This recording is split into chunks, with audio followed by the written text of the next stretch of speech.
Welcome to the Huberman Lab podcast, where we discuss science and science-based tools for everyday life. I'm Andrew Huberman, and I'm a professor of neurobiology and ophthalmology at Stanford School of Medicine.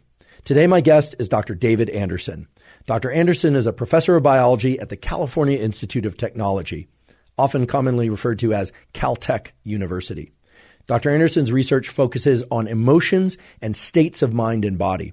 And indeed, he emphasizes how emotions like happiness, sadness, anger, and so on are actually subcategories of what are generally governed by states. That is, things that are occurring in the nervous system in our brain and in the connections between brain and body that dictate whether or not we feel good about how we are feeling and that drive our behaviors. That is, bias us to be in action or inaction and strongly influence the way we interpret our experience and our surroundings. Today, Dr. Anderson teaches us, for instance, why people become aggressive and why that aggression can sometimes take the form of rage. We also talk about sexual behavior and the boundaries and overlap between aggression and sexual behavior. And that discussion about aggression and sexual behavior also starts to focus on particular aspects of neural circuits and states of mind and body that govern things like, for instance, male-male aggression versus male-female aggression versus female-female aggression. So today you will learn a lot about the biological mechanisms that govern why we feel the way we feel. Indeed, Dr. Anderson is an author of a terrific new popular book entitled The Nature of the Beast: How Emotions Guide Us. I've read this book several times now. I can tell you it contains so many gems that are firmly grounded in the scientific research. In fact, a lot of what's in the book contrasts with many of the common myths about emotions and biology. So whether or not you're a therapist or you're a biologist or you're simply just somebody interested in why we feel the way we feel and why we act the way we act, I cannot recommend the book highly enough. Again, the title is The Nature of the Beast: How Emotions Guide Us. Today's discussion also ventures into topics such as mental health and mental illness, and some of the exciting discoveries that have been made by Dr. Anderson's laboratory and other laboratories identifying specific peptides, that is, small proteins that can govern whether or not people feel anxious or less anxious, aggressive or less aggressive. This is an important area of research that has direct implications for much of what we read about in the news, both unfortunate and fortunate events, and that will no doubt drive the future of mental health treatments. Dr. Anderson is considered one of the most pioneering and important researchers in neurobiology of our time. Indeed, he is a member of the National Academy of Sciences and a Howard Hughes Medical Institute investigator. I've mentioned the HHMI once or twice before when we've had other HHMI guests on this podcast. But for those of you that are not familiar, the Howard Hughes Medical Institute funds a small number of investigators doing particularly high-risk, high-benefit work. And it is an extremely competitive process to identify those Howard Hughes investigators. They're essentially appointed, and then every 5 years, they have to compete against one another and against a new incoming flock of would-be HHMI investigators to get another 5 years of funding. They are literally given a grade every 5 years as to whether or not they can continue, not continue, or whether or not they should worry about being funded for an extended period of time. Dr. Anderson has been an investigator with the Howard Hughes Medical Institute since 1989. I'm pleased to announce that the Huberman Lab podcast is now partnered with Momentous Supplements. We partnered with Momentous for several important reasons. First of all, they ship internationally because we know that many of you are located outside of the United States. Second of all, and perhaps most important, the quality of their supplements is second to none, both in terms of purity and precision of the amounts of the ingredients. Third, we've really emphasized supplements that are single ingredient supplements and that are supplied in dosages that allow you to build a supplementation protocol that's optimized for cost, that's optimized for effectiveness, and that you can add things and remove things from your protocol in a way that's really systematic and scientific. If you'd like to see the supplements that we partner with Momentous on, you can go to livemomentous.com/Huberman. There you'll see those supplements, and just keep in mind that we are constantly expanding the library of supplements available through Momentous on a regular basis. Again, that's livemomentous.com/Huberman. Before we begin, I'd like to emphasize that this podcast is separate from my teaching and research roles at Stanford. It is, however, part of my desire and effort to bring zero cost to consumer information about science and science-related tools to the general public. In keeping with that theme, I'd like to thank the sponsors of today's podcast. Our first sponsor is Levels. Levels is a program that lets you see how different foods affect your health by giving you real-time feedback on your diet using a continuous glucose monitor. One of the most important factors governing our immediate and long-term health, and indeed our ability to think and focus clearly, is our blood glucose levels, also referred to as blood sugar. To maintain healthy energy and focus throughout the day, you want to keep your blood glucose levels steady and avoid peaks and crashes. I first started using levels about a year ago as a way to better understand how specific foods, food combinations, exercise, and supplements impact my blood glucose levels. And it's been tremendously informative. In fact, it's changed and shaped the way that I organize my entire day. Levels even provides a simple score after you eat a meal, so you can see how different foods affect you and develop a personalized nutrition program that's ideal for you. So if you're interested in learning more about levels and trying a continuous glucose monitor yourself, you can go to levels.link/Huberman. That's levels.link/Huberman. Today's episode is also brought to us by Helix Sleep. Helix Sleep makes mattresses and pillows that are of the absolute highest quality. They also have some really unique features because they are customized to your unique sleep needs. I've talked over and over again on this podcast and on other podcasts about the fact that sleep is the foundation of mental health, physical health, and performance. There's just simply no other substitute for a quality night's sleep on a regular basis. I've been sleeping on a Helix mattress for well over a year now, and it's the best sleep that I've ever had. And that's in large part because the mattress was designed for me. What you need to know, however, is what's the ideal mattress for you. And you can do that by going to Helix site. You can take their brief quiz, which will ask you, do you sleep on your side, your back, your stomach, or maybe you don't know, or maybe all three? Do you tend to run hot or cold in the night? Maybe you know, maybe you don't. At the end of that short quiz, they will match you to the ideal mattress for you. I matched to the Dusk, the DUSK mattress, but again, that's what I need. That's not necessarily what you need in order to get your best night's sleep. But if you're interested in upgrading your mattress, go to helixsleep.com/Huberman, take their 2-minute sleep quiz, and they'll match you to a customized mattress for you. And you'll get up to $200 off any mattress order and 2 free pillows. They have terrific pillows. And you get to try out that mattress for 100 nights risk-free. They'll even pick it up for you if you don't love it, but I'm certain you will. Again, if you're interested, you go to helixsleep.com/Huberman for up to $200 off your mattress order and 2 free pillows. Today's episode is also brought to us by LMNT. LMNT is an electrolyte drink that has everything you need and nothing you don't, meaning no sugar, but it has sodium, magnesium, and potassium in the proper ratios. Sodium, magnesium, and potassium are critical for the functioning of all your cells, but of your neurons, your nerve cells in particular. Many people out there, believe it or not, need to ingest more sodium and more potassium and magnesium in the proper ratios to sodium and potassium.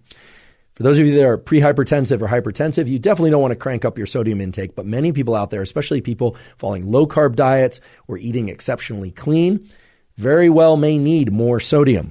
And by drinking LMNT mixed with water, which is what I do once or twice a day, and certainly also during workouts and after workouts, you can optimize mental functioning and physical performance by increasing your electrolyte balance in the proper ratios. If you'd like to try LMNT, you can go to DrinkElement, that's LMNT.com/Huberman, and you'll get a free sample pack with your order. Again, that's DrinkLMNT.com/Huberman to get a free sample pack with your order. And now for my discussion with Dr. David Anderson. David, great to be here and great to finally sit down and chat with you. Great to be here too. Thank you so much. Yeah, I have a ton of questions, but I want to start with something fairly basic, but that I'm aware is a pretty vast landscape. And that's the difference between emotions and states, if indeed there is a difference, and how we should think about emotions. What are they? They have all these names: happiness, sadness, depression, anger, rage. How should we think about them, and why might states be at least as useful a thing to think about, if not more useful? That's great. First, the short answer to your question is that I see emotions as a type of internal state, in the sense that arousal is also a type of internal state, motivation is a type of internal state, sleep is a type of internal state. And the sort of simplest way I think of internal states is that, as you've shown in your own work, they change the input to output transformation of the brain. When you're asleep, you don't hear something that you would hear if you were awake, unless it's a really, really loud noise. So from that broad perspective, I see emotion as a class of state that controls behavior. The reason I think it's useful to think about it as a state is it puts the focus on it as a neurobiological process rather than as a psychological process. And this gets around all of the definitional problems that people have with the word emotion, where many people equate emotion with feeling, which is a subjective sense that we can only study in humans, because to find out what someone's feeling, you have to ask them, and people are the only animals that can talk that we can understand. So that's how I think about emotion. It's if you think of an iceberg, it's the part of the iceberg that's below the surface of the water. The feeling part is the tip that's sort of floating above the surface of your consciousness. Not that that isn't important, it is, but you have to understand consciousness if you want to understand feelings, and we're not ready to study that in animals yet. And so that's how I think about it. What are the different components of a state? You mentioned arousal as a key component.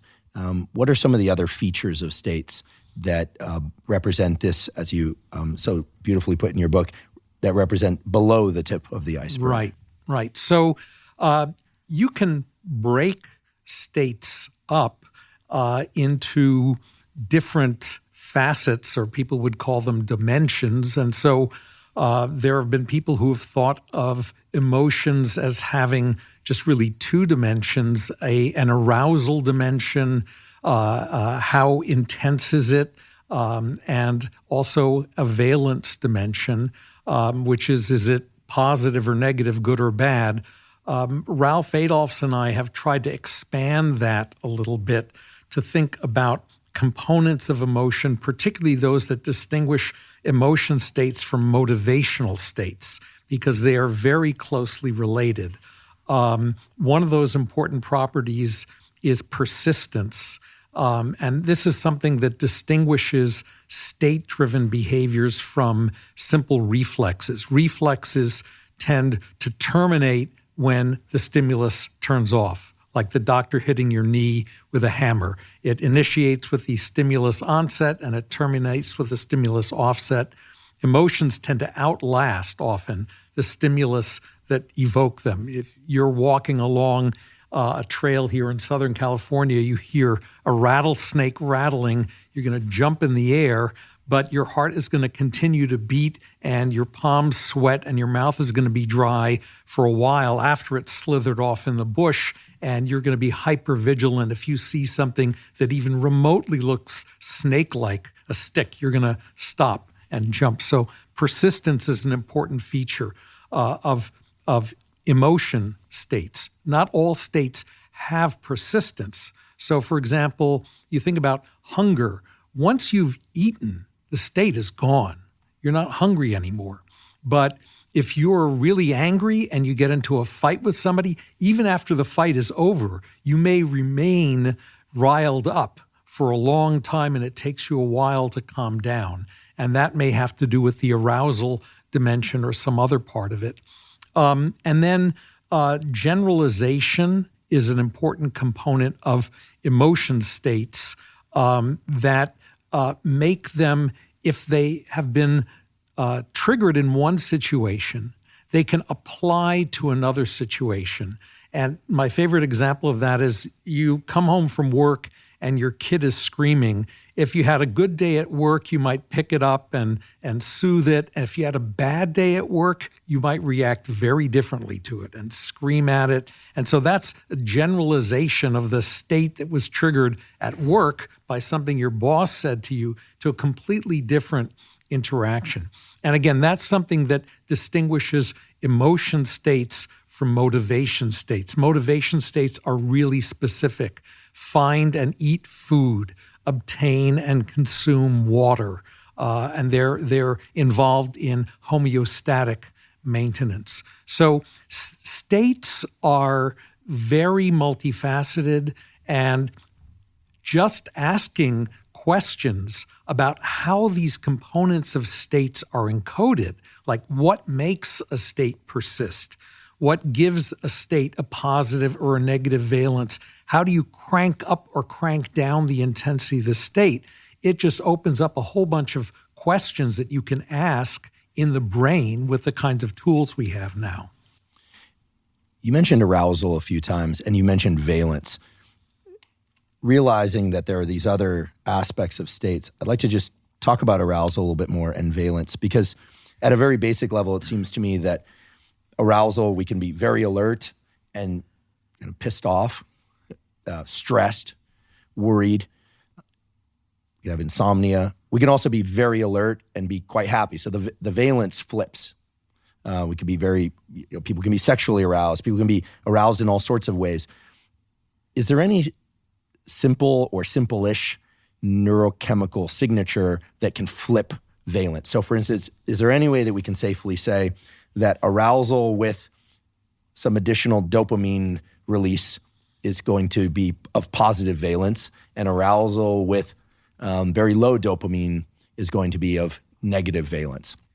I would be reluctant to say that it's a chemical flip. I would say it's more likely to be a circuit flip, different circuits being engaged, and it might be that a given neurochemical, even dopamine, is involved in both positively valenced arousal and negatively valenced arousal. That's why people think about these as different axes. So I think the interesting question that you touch on is arousal something that is just completely generic in the brain, or are there actually different kinds of arousal that are specific to different behaviors? And you raise the question, sexual arousal feels different from aggressive arousal, for example.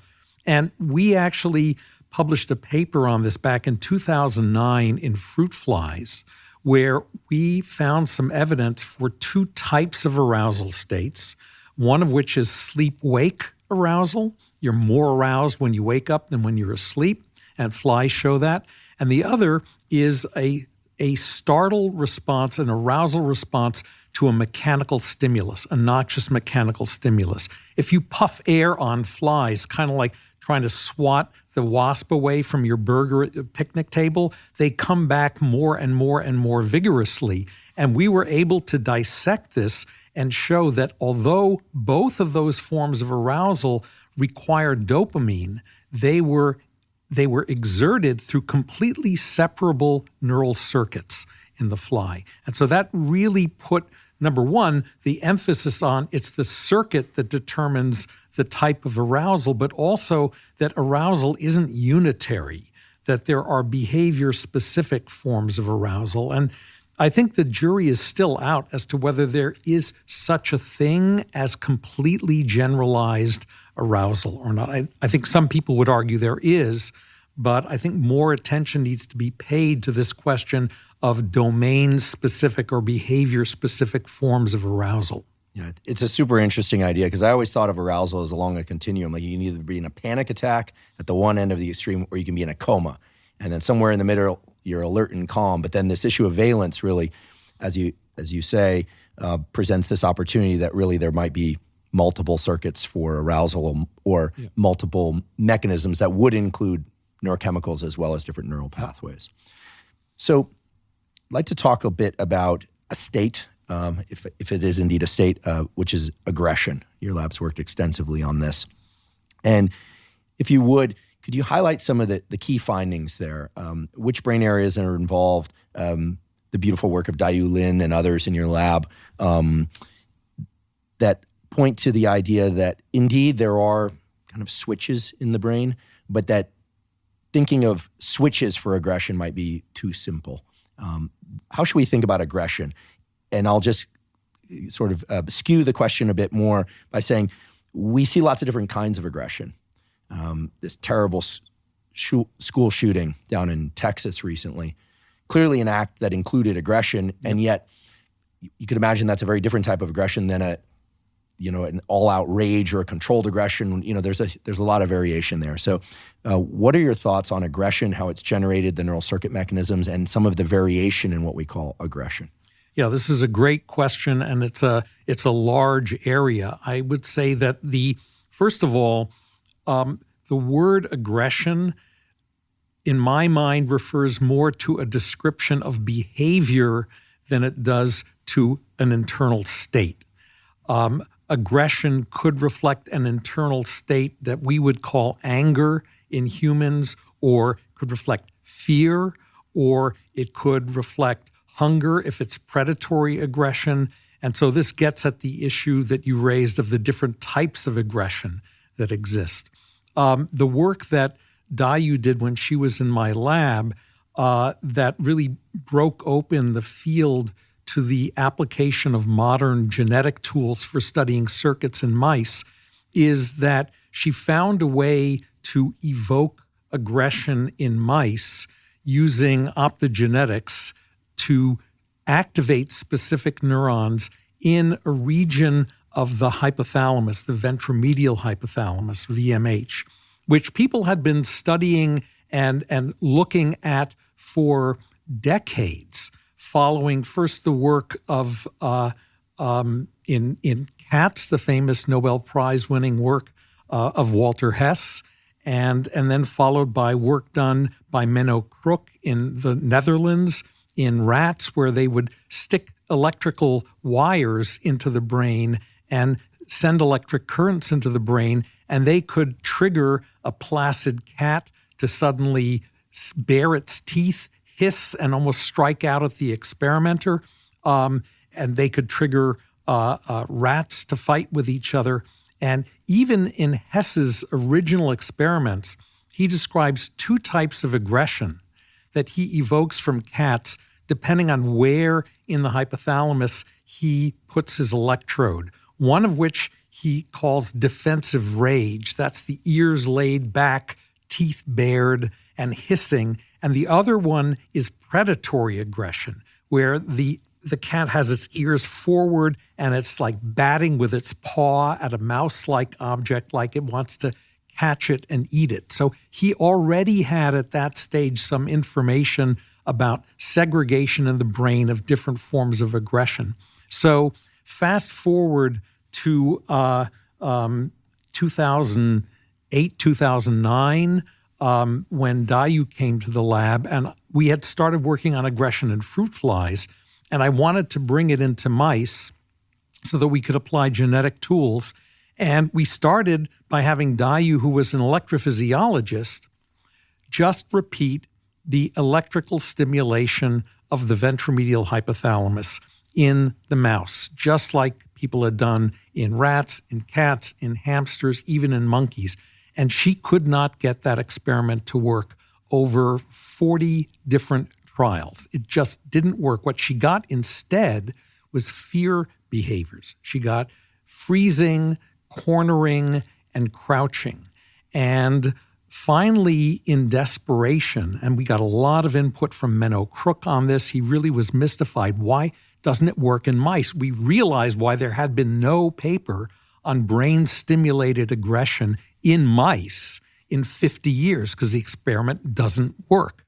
And the one bit of credit I can claim there is I convinced Dayu to try optogenetics because it just had sort of come into use deep in the brain from Carl Dice-Roth and others' work. And I thought maybe because it could be directed more specifically to a region of the brain and types of cells than than electrical stimulation, it might work. And Dayu said, never going to work. If it doesn't work with electricity, why should it work with optogenetics? And the fact is that it did work, and we were able to trigger aggression in this region using optogenetic stimulation of ventromedial hypothalamus. And in retrospect, I think the reason that we were seeing all these fear behaviors is because right at the upper part, if you think of ventromedial hypothalamus like a pear sitting on the ground, the fat part of the pear near the ground is where the aggression neurons are, but the upper part of the pear has fear neurons. And it could be because it's so small in a mouse, when you inject electrical current anywhere in the pear, it flows up through the entire pear and it activates the fear circuits, and those totally dominate aggression. And so that's why we were never able to see any fighting with electrical stimulation. Whereas when you use optogenetics, you confine the stimulation just to the region where you've implanted the channel rhodopsin gene into those neurons. And so fast forward from that, from a lot of work from Dayu now on her own at NYU and with her postdoc, Annegret Faulkner, there is, as well as work of other people, there's evidence that the type of fighting that we elicit when we stimulate VMH is offensive aggression that is actually rewarding to male mice. They like it. They like it. Male mice will learn to poke their nose or press a bar to get the opportunity to beat up a subordinate male mouse. And in more recent experiments, if you activate those neurons and the mouse has a chance to be in one of two compartments in a box, they will gravitate towards the compartment where those neurons are activated. It has a positive valence. And when I went into this field and I was thinking, well, what goes on in my brain and my body when I'm furious? It certainly doesn't feel like a rewarding experience. It's not something that I would want to repeat because it feels good when I'm in that state. It doesn't feel good at all when I'm in that state. And it is still, I think, a mystery as to where that type of aggression, which is more defensive aggression, the kind of aggression you feel if you're being attacked or if you've been cheated by somebody, where that is encoded in the brain and how that works still, I think, is a very important mystery that we haven't solved. And predatory aggression, there has been some progress on. So mice show predatory aggression. They use that to catch crickets that they eat, and that involves different circuits than the ventromedial hypothalamic circuits. So it's become clear that if you want to call it the state of aggressiveness is multifaceted. It depends on the type of aggression, and it involves different sorts of circuits. There's a paper suggesting that there might be a final common pathway for all aggression in a region which is one of my favorites. It's called the substantia innominata, the substance with no name. I like anatomists are so creative. Yes, or the nucleus ambiguous, or the zona incerta. These are places that no one can think of what they are. Anyhow, that might be a final common pathway for predatory aggression and offensive and defensive aggression, but it can be really hard to tell just from looking at a mouse fight whether it's engaged in offensive or defensive aggression. We've tried to take that apart using machine learning analysis of behavior, but in rats, for example, it's much clearer when the animal is engaged in offensive versus defensive aggression. They direct their bites at different parts of the opponent's body. In particular, neck versus offensive aggression is flank directed. Defensive aggression goes for the neck, goes for the throat. I've seen some nature specials where, in a very barbaric way, at least to me, it seems like hyenas will try and go after the reproductive axis. They'll go after testicles and penis, and they basically want to. It seems they want to limit future breeding potential, yes, or create pain, right? Or create pain, or both. Yeah. I mean, in terms of offensive aggression and your reflection that it doesn't feel good. I mean, I can say I know some people who really enjoy fighting. I have a relative who's a lawyer. He loves to argue and fight. I don't think of him as physically aggressive. In fact, he's not, but loves to fight and loves to prosecute and go after people, and he's pretty effective at it. Right. I have a friend, former military special operations, and very calm guy, had a great career in military special operations, and he'll quite plainly say, "I love to fight. It's one of my great joys." He really enjoyed his work. Yep. And also respected the other side because they offered the opportunity to test that and to experience that joy. So in a kind of bizarre way, to somebody like me, who I'll certainly defend my stance if I need to, but I certainly don't consider myself somebody who offensively goes after people just to go after them. There's no quote unquote dopamine hit here, right. Acknowledging that dopamine does many things, of course. Yeah. I have a couple of questions about the way you describe the circuitry. I should say the way the circuitry is arranged. And of course, we don't know because we weren't consulted at the design phase.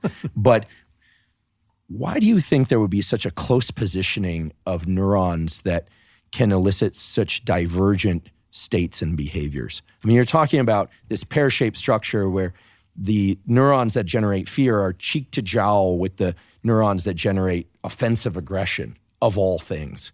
It's like putting the neurons that control swallowing next to the neurons that control vomiting. It just seems to me that on the one hand, this is the way that neural circuits are often arranged, and yet to me it's always been perplexing as to why this would be the case. Yeah, I think that is a very profound question, and I've wondered about that a lot. If you think from an evolutionary perspective, it might have been the case that defensive behaviors and fear arose before offensive aggression, because animals first and foremost have to defend themselves from predation by other animals. And maybe it's only when they're comfortable with having warded off predation and made themselves safe that they can start to think about who's going to be the alpha male in my group here. And so it could be that if you think that brain regions and cell populations evolved by duplication and modification of pre-existing cell populations, that might be the way that those regions wound up next to each other. And developmentally, they start out from a common pool of precursors that expresses the same gene, the fear neurons and the aggression neurons. And then with development, it gets shut off in the aggression neurons and maintained in the fear neurons. Now, that view says, it's an accident of evolution and development. But I think there must be a functional part as well. So one thing we know about offensive aggression is that strong fear shuts it down, whereas defensive aggression, at least in rats, is actually enhanced by fear. It's one of the big differences between defensive aggression and offensive aggression. And if you think about it, if offensive aggression is rewarding and pleasurable, if you start to get really scared, that tends to take the fun out of it. And maybe these two regions are close to each other to facilitate inhibition of aggression by the fear neurons. We know for a fact that if we deliberately stimulate those fear neurons at the top of the pair, when two animals are involved in a fight, it just stops the fight dead in its tracks and they go off into the corner and freeze. So at least hierarchically, it seems like fear is the dominant behavior over offensive aggression. And how that inhibition would work is not clear because all these neurons are pretty much excitatory. They're almost all glutamatergic. And so one of the interesting questions for the future is how exactly does fear dominate over and shut down offensive aggression in the brain? How does that work? Is it all circuitry? Are there chemicals involved? What's the mechanism and when is it called into play? But I think that's the way I tend to think about why these neurons are all mixed up together. And it's not just fight and freezing or fight and flight. There are also metabolic neurons that are mixed together in VMH as well. Controlling body-wide metabolism? Yeah. There are neurons there that respond to glucose. When glucose goes up in your bloodstream, they're activated. And VMH has a whole history in the field of obesity because if you destroy it in a rat, you get a fat rat. So the way most of the world thinks about VMH is they think about, that's the thing that keeps you from getting fat. It's the anti-obesity area. But in the area of social behavior, we see it as a center for control of aggression and fear behaviors. And again, why these neurons and these functions, I like to call them the 4 Fs, feeding, freezing, fighting, and mating, that they all seem to be closely intermingled with each other, maybe because crosstalk between them is very important to help the animal's brain decide what behavior to prioritize and what behavior to shut down at any given moment. One of the things that we will do is link to the incredible videos of these mice that have selective stimulation of neurons in the VMH, DIUs, and the other studies that you've done. Whenever I teach, I show those videos at some point with the caveats and warnings that are required when one is about to see a video of a mouse trying to mate with another mouse or mating with another mouse, and they seem both to be quite happy about the mating experience, at least as far as we know as observers of mice. And then upon stimulation of those VMH neurons, one of the mice essentially tries to kill the other mouse. And then when that stimulation is stopped, they basically go back to hanging out. They don't go right back to mating. Right. There's some reconciliation clearly that needs to happen first, yes, we assume. But it's just so striking. I think equally striking is the video where the mouse is alone in there with the glove. The VMH neurons are stimulated and the mouse goes into a rage. It looks like it wants to kill the glove, basically. So striking. I encourage people to go watch those because it really puts a tremendous amount of color on what we're describing. And it's just the idea that there are switches in the brain, to me, really became clear upon seeing that. One of the concepts that you've raised in your lectures before, and that I think was Hess's idea, is this idea of a sort of hydraulic pressure. Mm-hmm. Or maybe it was Conrad, I can't speak now, Conrad Lorenz, who talked about a kind of hydraulic pressure towards behavior. I'm fascinated by this idea of hydraulic pressure because I don't consider myself a hot-tempered person, but I am familiar with the fact that when I lose my temper, it takes quite a while for me to simmer down. I can't think about anything else. I don't want to think about anything else. In fact, trying to think about anything else becomes aversive to me, which to me underscores this notion of prioritization of the different states and potentially conflicting states. What do you think funnels into this idea of hydraulic pressure toward a state? And why is it perhaps that sometimes we can be very angry and if we succeed in winning an argument, all of a sudden it will subside? Because clearly that means that there are external influences. It's a complex space here that we're creating. I realize I'm creating a bit of a cloud and I'm doing it on purpose because to me the idea of a hydraulic pressure towards a state, like sleep, there's a sleep pressure, there's a pressure towards a growth. That all makes sense. But what's involved? Is it too multifactorial to actually separate out the variables? But what's really driving hydraulic pressure toward a given state? Yeah. So really important question. I think one way that is helpful, at least for me, to break this question apart and think about it is to distinguish homeostatic behaviors, that is need-based behaviors, where the pressure is built up because of a need, like I'm hungry, I need to eat, I'm thirsty, I need to drink, I'm hot, I need to get to a cold place. It's basically the thermostat model of your brain. You have a set point, and then if the temperature gets too hot, you turn on the AC, and if the temperature gets too cold, you turn on the heater and you put yourself back to the set point. I don't think that's how aggression works. It's not that we all go around, at least subjectively, I don't go around with an accumulating need to fight, which I then look for something an excuse to release it. Now, maybe there are people that do that and they go out and look for bar fights to get into. Or Twitter. Yeah, or Twitter. Twitter seems to, I'm sort of half joking because Twitter seems to draw a reasonably sized crowd of people that are there for combat of some sort. Even though the total intellectual power of any of their comments is about that of a cap gun, they seem to really like to fire off that cap gun. But I agree. Yeah. Before we continue with today's discussion, I'd like to just briefly acknowledge our sponsor, Athletic Greens, now called AG1. Athletic Greens, aka AG1, is an all-in-one vitamin mineral probiotic drink that also has adaptogens and digestive enzymes. I've been taking Athletic Greens since way back in 2012, so I'm delighted that they're sponsoring the podcast. The reason I started taking Athletic Greens and the reason I still drink Athletic Greens twice a day is that it supplies total foundational coverage of my vitamin mineral needs, and it supplies important nutrients that I need to support my gut microbiome. The gut microbiome, as many of you know, supports the immune system. It also supports the so-called gut-brain axis, which is vital for mood, for energy levels, for regulating focus, and many other features of our mental health and physical health that impact our daily performance and high performance in any endeavors we might be involved in.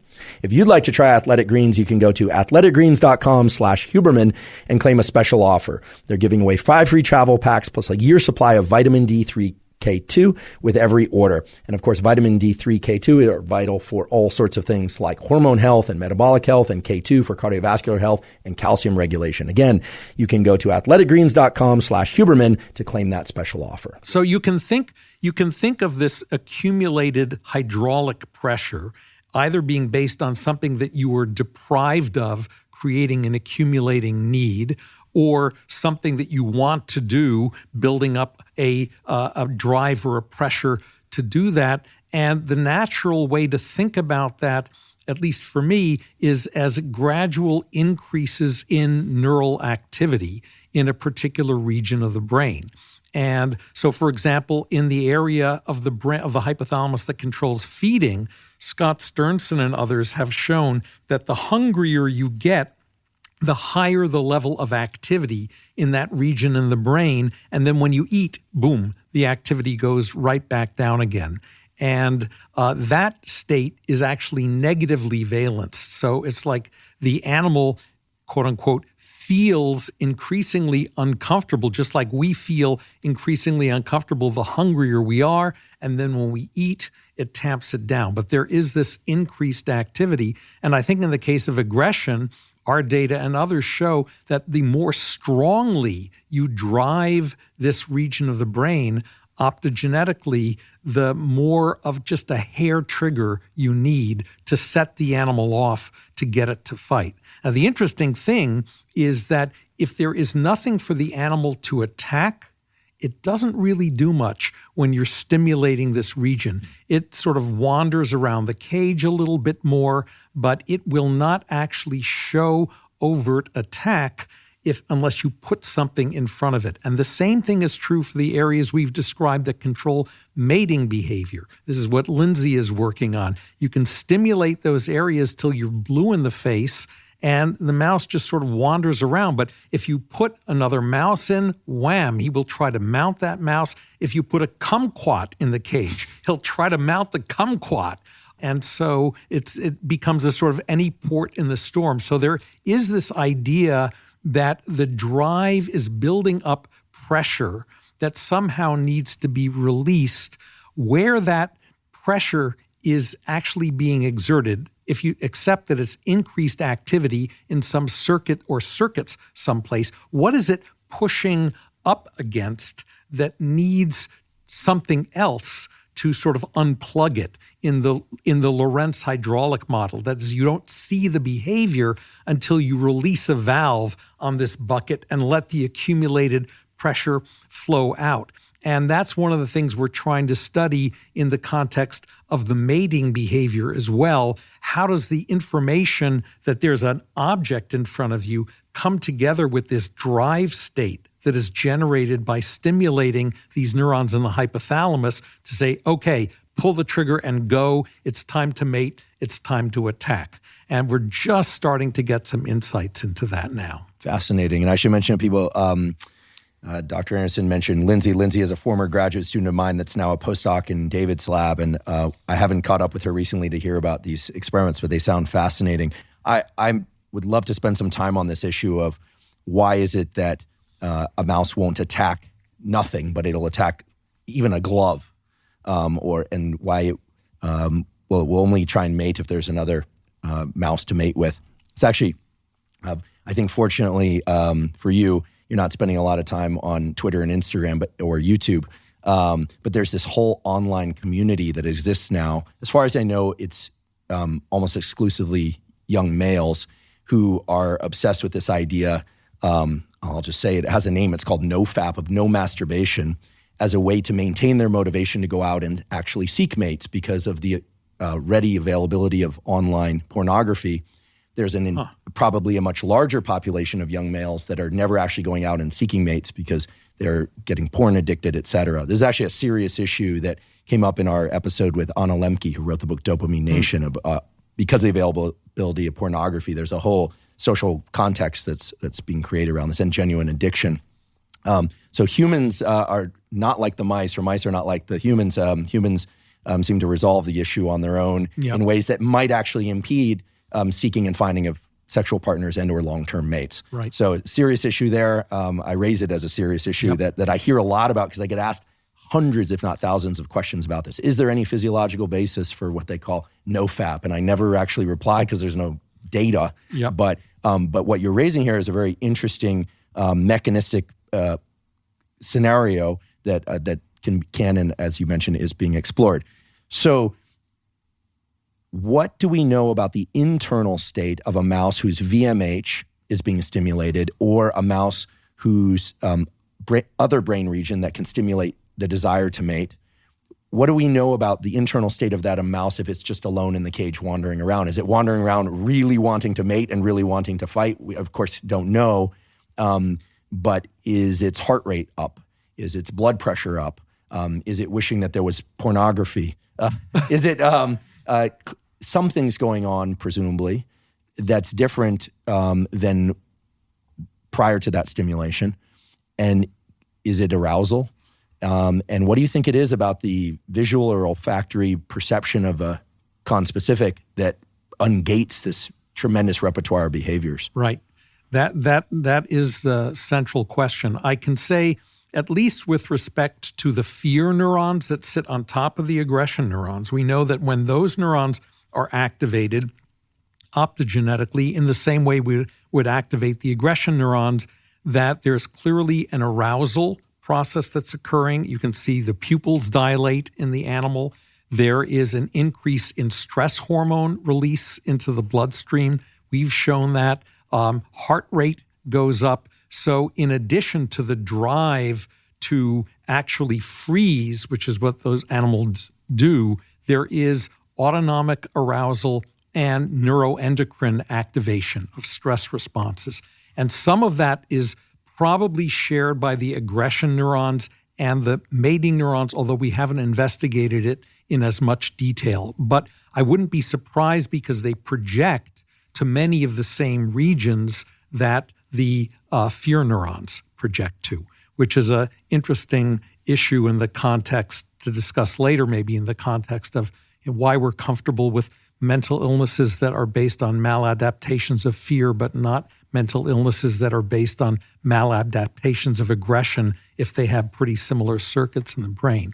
But that's how I would imagine there is an arousal dimension, as you say.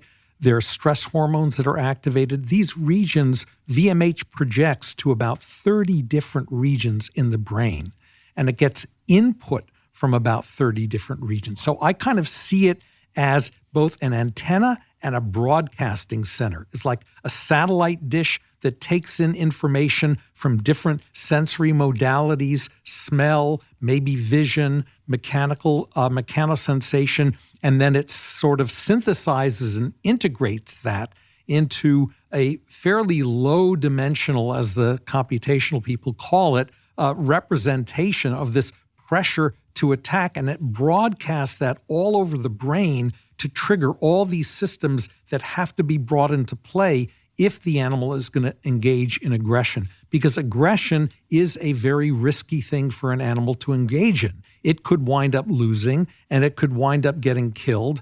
And so its brain constantly has to make a cost-benefit analysis of whether to continue on that path or to back off as well. And I think that part of this broadcasting function of this region is engaging all these other brain domains that play a role in this kind of cost-benefit analysis. I want to talk more about mating behavior, but as a segue to that, as we're talking about aggression and mating behavior, I think hormones. And whenever there's an opportunity on this podcast to shatter a common myth, I grab it. One of the common myths that's out there, and I think that persists, is that testosterone makes animals and humans aggressive, and estrogen makes animals placid and kind or emotional. And as we both know, nothing could be further from the truth, although there's some truth to the idea that these hormones are all involved.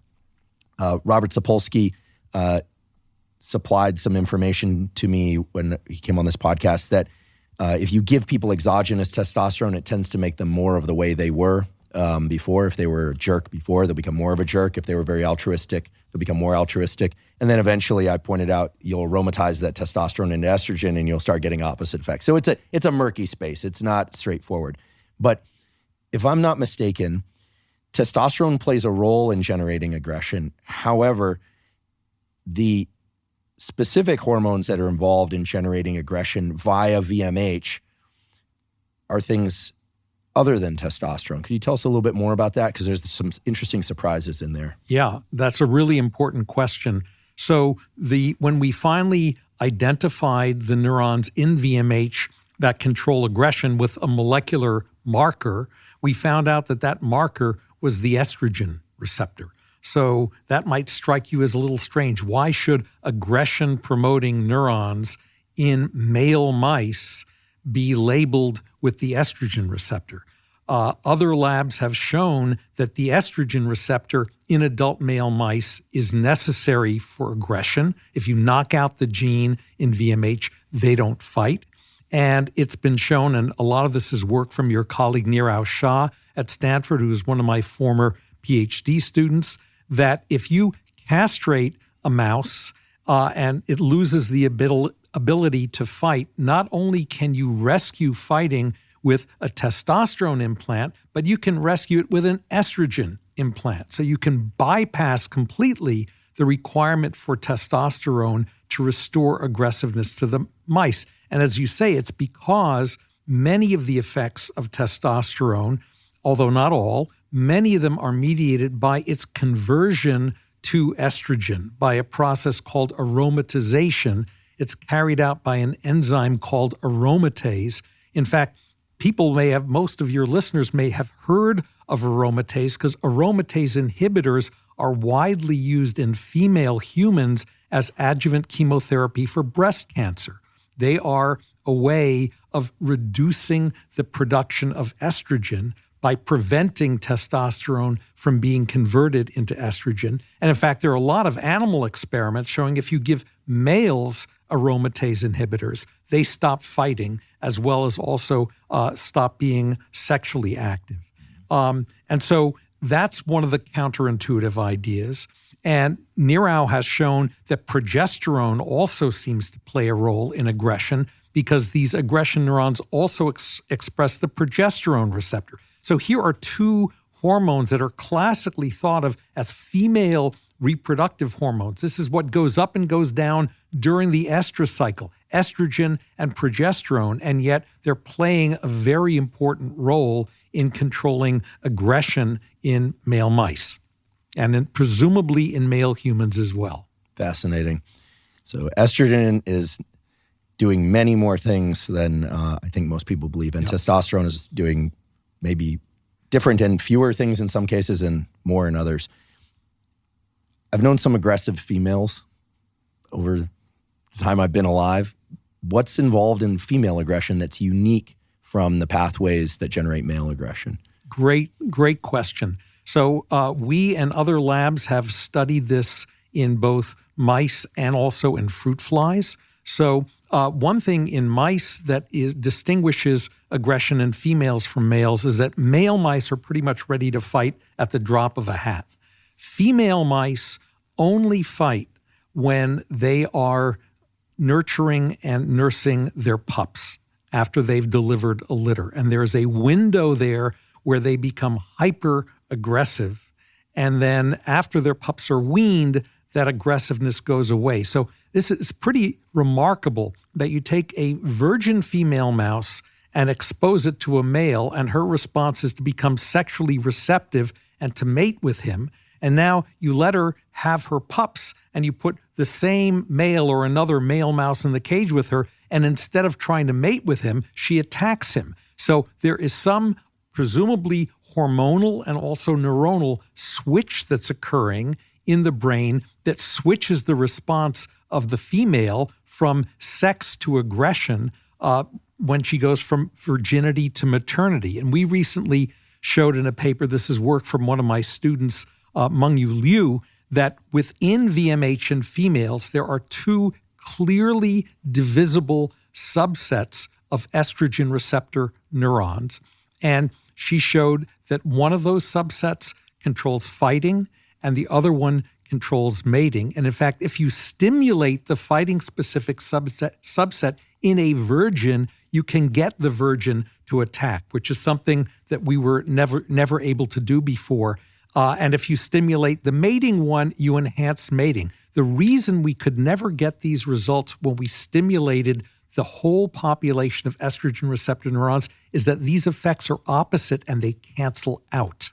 And so it turns out that if you measure the activity of the fighting and the mating neurons going from a virgin to a maternal female, the aggression neurons are very low in their activity in the virgin. But once the female has pups, the activation ability of those neurons goes way up and the mating neurons stay the same. So if you think of the balance between them like a seesaw, in the virgin, there is more activity in the mating neurons than in the fighting neurons, whereas in the nursing mother, there's more activity or more activation in the other way around, the fighting neurons and the mating. Did I say fighting and mating the first? Mating neurons dominate fighting in the virgin, fighting neurons dominate mating in the mother. So that's a really cool observation.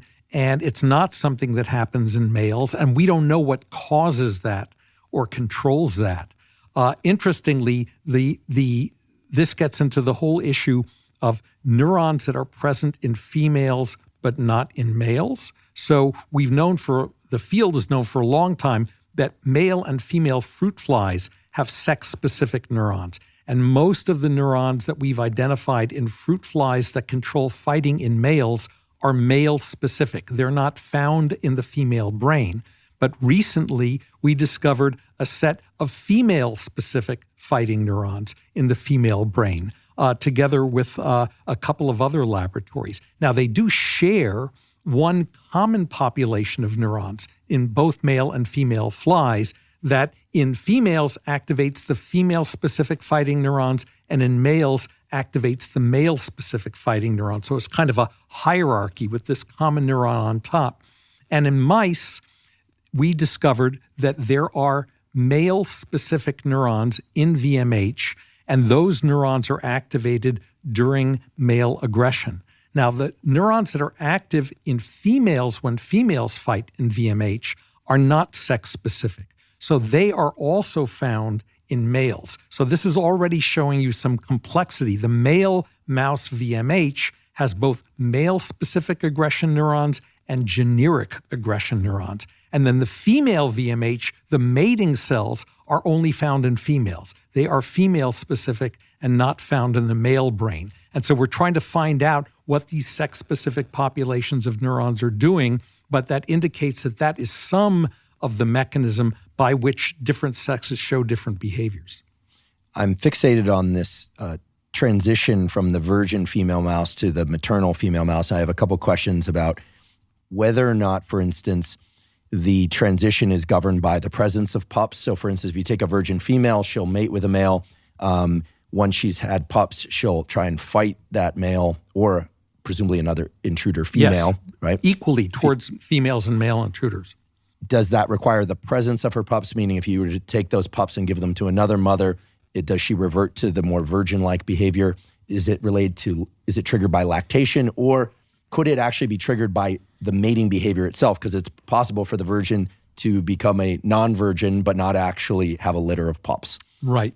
Those are all great questions, and we don't know the answer to most of them. What I can say is that a nursing mother doesn't have to have her pups with her in the cage in order to attack an intruder male or an intruder female.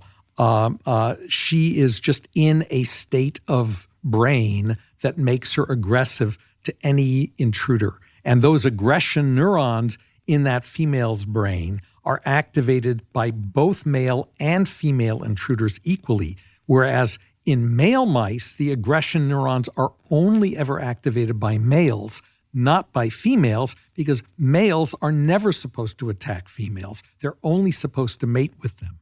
So that's another difference in how those neurons are tuned to signals from different conspecifics. Does it require lactation? I don't know the answer to that. I think there are some experiments where people have tried to, classical experiments, people have tried to reproduce the changes in hormones that occur during pregnancy in female rats to see if it can make them aggressive. And some of those manipulations do to some extent, but there's a whole biology there that remains to be explored about how much of this is hormones, how much of this is circuitry and electricity, and how much of it is other factors that we haven't identified yet. I don't want to anthropomorphize, but I'll just ask the question. So the other day I was watching ferrets mate, right? They're mustelids, and their mating behavior. I guess I didn't say why I was watching this. Doesn't matter. It simply doesn't matter. But if one observes the mating behaviors of different animals, we know that there's a tremendous range of mating behaviors in humans. There can be no aggressive component. There could be aggressive component. Humans have all sorts of kinks and fetishes and behaviors, and most of which probably has never been documented because most of this happens in private. And here I always say on this podcast, anytime we're talking about sexual behavior in humans, we're always making the presumption that it's consensual, age-appropriate, context-appropriate, and species-appropriate. Let's say we're talking about a lot of different species. With that said, just to set context, I was watching this video of ferrets mating, and it's quite violent, actually.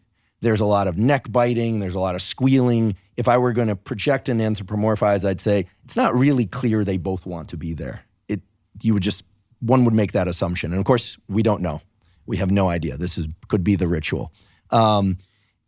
It seems to me that there is some crossover of aggression and mating behavior circuitry during the act of mating. And do you think that reflects this sort of stew of competing neurons that are prioritizing in real time? Because of course, as states, they have persistence, as you point out, and you can imagine that states overlapping, 4 different states, the motivational drive to mate, the motivational drive to get away from this experience, the motivational drive to eat at some point, to defecate at some point. All of these things are competing, and what we're really seeing is a bias in probabilities. But when you look at mating behavior of various animals, you see an aggressive component sometimes, but not always. Is it species specific? Is it context specific? And more generally, do you think that there is crosstalk between these different neuronal populations, and the animal itself might be kind of confused about what's going on? Right. Great questions. I can't really speak to the issue of whether this is species specific because I'm not a naturalist or a zoologist. I've seen, like you have, in the wild, for example, lions when they mate. I've seen them in Africa. There's often a biting component of that as well. One of the things that surprised us when we identified neurons in VMH-VL that control aggression in males is that within that population, there is a subset of neurons that is activated by females during male-female mating encounters. Now, you don't generally think of mouse sex as rough sex, but there is a lot of what superficially looks like violent behavior sometimes, especially if the female rejects the male and runs away. And there's some evidence that those female selective neurons in VMH are part of the mating behavior. If you shut them down, the animals don't mate as effectively as they otherwise would. What happens when you stimulate them, we don't yet know because we don't have a way to specifically do that without activating the male aggression neurons. But I think they must be there for a reason because VMH is not traditionally the brain region to which male sexual behavior has been assigned. That's another area called the medial preoptic area. And there we have shown that there are neurons that definitely stimulate mating behavior. In fact, if we activate those mating neurons in a male while it's in the middle of attacking another male, it will stop fighting, start singing to that male, and start to try to mount that male until we shut those neurons off. So those are the make love, not war neurons, and VMH are the make war, not love neurons. And there are dense interconnections between these two nuclei, which are very close to each other in the brain. And we've shown that some of those connections are mutually inhibitory to prevent the animal from attacking a mate that it's supposed to be mating with, or to prevent it from mating with an animal it's supposed to be attacking. But it's also possible that there are some cooperative interactions between those structures, as well as antagonistic interactions, and the balance of whether it's the cooperative or antagonistic interactions that are firing at any given moment in a mating encounter, as you suggest, may determine whether a moment of coital bliss among two lions may suddenly turn into a snap or a growl and a baring of fangs. We don't know that, but certainly the substrate, the wiring is there for that to happen. I'm sure people's minds are running wild with all this. I'll just use this as an opportunity to raise something I've wondered about for far too long, which is I have a friend who's a psychiatrist who works on the treatment of fetishes. This is not a psychiatrist that I was treated by. I'll just point that out. But they mentioned something very interesting to me long ago, which is that when you look at true fetishes and what meets the criteria for fetish, that there does seem to be some what one would think would be competing circuitry that suddenly becomes aligned. For instance, avoidance of feces, dead bodies, feet, things that are very infectious. Typically, those states of disgust are antagonistic to states of desire, as one would hope is present during sexual behavior.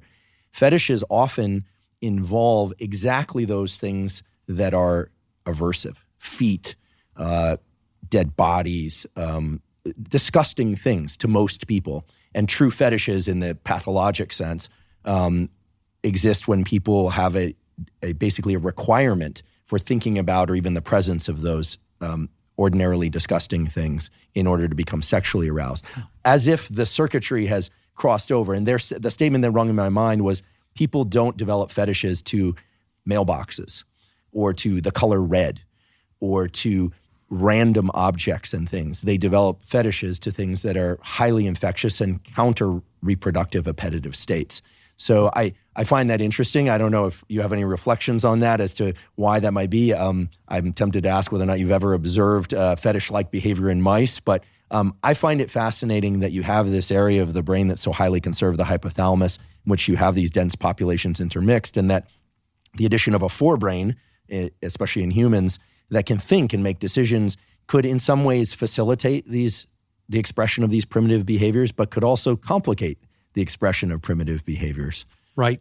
I would agree. I think one way of looking at fetishes from a neurobiological standpoint is that they represent a kind of appetitive conditioning where something that is natively aversive or disgusting, by being repeatedly paired with a rewarding experience, changes its valence, its sign, so that now it somehow produces the anticipation of reward the next time a person sees it. Now, I don't know that literature in animals, so I don't know if you could condition a mouse to eat feces, for example, although there are animals that are naturally coprophagic. That is, and maybe mice do that occasionally, I'm not sure.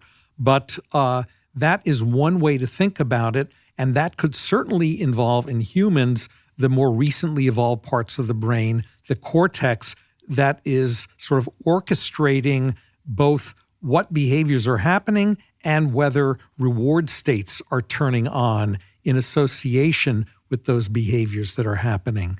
And that's the part that I think is difficult and challenging to study in a mouse, but certainly bears thinking about, because it's a really interesting, again, sort of counterintuitive aspect. Again, like rough sex, people that want to have fighting or violence or aggressiveness in order to be sexually aroused, and fetishes. And in fact, when we made that discovery initially, it raised the question in my mind whether some people that are serial rapists, for example, and engage in sexual violence might in some level have their wires crossed in some way, that these states that are supposed to be pretty much separated and mutually antagonistic are not, and are actually more rewarding and reinforcing.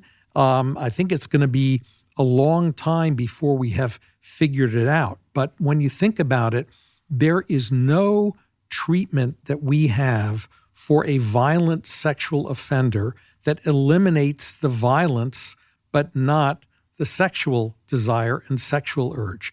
Whether it's physical castration or chemical castration, it eliminates both. Definitely an area that I think, human neuroscience in general needs a lot of tools, right, in terms of how to probe and manipulate neural circuitry. I'd love to turn to this area that you mentioned, the medial preoptic area. I'm fascinated by it because just as within the VMH, you have these neurons for mating and fighting or aggression. My understanding is medial preoptic area contains neurons for mating, but also for temperature regulation. And perhaps I'm making too much of a leap here, but I've always wondered about this phrase "in heat." Certainly the menstrual and or estrous cycle in females is related to changes in body temperature. In fact, measuring body temperature is one way that women can fairly reliably predict ovulation, et cetera. Although this is not a show about contraception. Please rely on multiple methods as necessary. Don't use this discussion as your guide for contraception based on temperature. But if you stimulate certain neurons in the medial preoptic area, you can trigger dramatic changes in body temperature and or mating behavior. What's the relationship, if any, between temperature and mating, or do we simply not know? I don't know what the relationship is between temperature and mating neurons in the preoptic area. I suspect that they are different populations of neurons because it's become pretty clear that the preoptic area has many different subsets of neurons that are specifically active during different behaviors, even different phases of mating behavior. So there are mounting neurons, there are intromission, thrusting neurons, and ejaculation neurons, and sniffing neurons. Wait. So I think I've heard this before, but I just want to make sure that people get this, and I want to make sure I get this. So you're telling me within medial preoptic area, there are specific neurons that if you stimulate them will make males thrust as if they're mating. No. So this is not based on stimulation experiments. It's based on imaging experiments right now that we see when we look in the preoptic area at what neurons are active during different phases of aggression. We see that there are different neurons that are active during sniffing, mounting, thrusting, and ejaculation. And they become repeatedly activated each time the animal goes through that cycle. During mating. During the mating cycle. There are also some neurons there that are active during aggression, which are distinct, and we don't know whether those neurons are there to promote aggression or to inhibit mating when animals are fighting. We have some evidence that suggests it may be the latter, but we don't know for sure yet.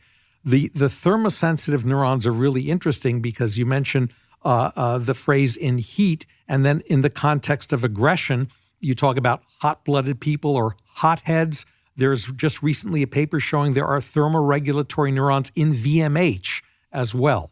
So all of these homeostatic systems for metabolic control and temperature control are intermingled in these nuclei, these zones that control these basic survival behaviors like mating and aggression and predator defense.